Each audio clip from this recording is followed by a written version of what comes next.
কল্পনা করুন আপনার একজন বন্ধু সবসময় অভিযোগ করে, আমার জীবনটা শেষ হয়ে গেছে, আমাকে কেউ বোঝে না। আপনি তাকে সাহায্য করার চেষ্টা করলেন, কয়েকদিন পর সেই বন্ধুই আপনাকে দোষ দিতে শুরু করলো, তুমি আমাকে ভুল পরামর্শ দিয়েছিলে। হঠাৎ করেই কেমন যেন পরিস্থিতিটা বদলে গেল। যে মানুষটিকে আপনি সাহায্য করেছিলেন সেই মানুষই এখন আপনাকে আক্রমণ করছে। কেন এমন হয়? কেন অনেক সম্পর্ক বারবার এই ধরনের নাটকীয় সংঘর্ষে জড়িয়ে পড়ে? মনোবিজ্ঞানের একটা বিখ্যাত তত্ত্ব বলছে এর পেছনে কাজ করে এক অদৃশ্য ত্রিভুজ, যার নাম কার্পম্যান ড্রামা ট্রায়াঙ্গেল। আজকের ভিডিওতে আমরা জানব এই ট্রায়াঙ্গেল কী, ভিকটিম, রেস্কিউয়ার আর পারসিকিউটর কারা, কেন মানুষ বারবার এই ফাঁদে আটকে যায় এবং কিভাবে এই চক্র থেকে বেরিয়ে আসা যায়। 1968 সালে মনোরোগ বিশেষজ্ঞ স্টেফেন বি কার্পম্যান মানুষের দ্বন্দ্ব সম্পর্কের একটা মডেল তৈরি করেন। তিনি লক্ষ্য করেছিলেন যে অনেক সম্পর্কের সমস্যায় মানুষ প্রায়ই তিনটে ভূমিকার মধ্যে ঘুরপাক খায়। এই তিনটে ভূমিকা হলো ভিকটিম মানে ভুক্তভোগী, রেস্কিউয়ার মানে উদ্ধারকারী, আর পারসিকিউটর মানে অত্যাচারী। এই তিনটি ভূমিকা মিলে তৈরি হয় ড্রামা ট্রায়াঙ্গেল। ভিকটিম ভূমিকায় থাকা ব্যক্তি সবসময় মনে করে আমার জীবনটা খুব খারাপ, সবাই আমার বিরুদ্ধে, আমি কিছুই করতে পারবো না। এখানে গুরুত্বপূর্ণ বিষয় হলো এটি বাস্তব ভুক্তভোগী হওয়া নয়, বরং একটা মানসিক অবস্থা যেখানে একটা ব্যক্তি নিজেকে অসহায় মনে করতে শুরু করেন। উদাহরণ, ভাবুন একজন ছাত্র পরীক্ষায় ফেল করলো।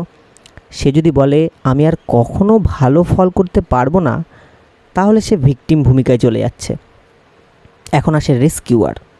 এই ব্যক্তি সবসময় অন্যের সমস্যার সমাধান করতে যায়। সেভাবে ওকে বাঁচানো আমার দায়িত্ব, আমি না থাকলে ও শেষ হয়ে যাবে।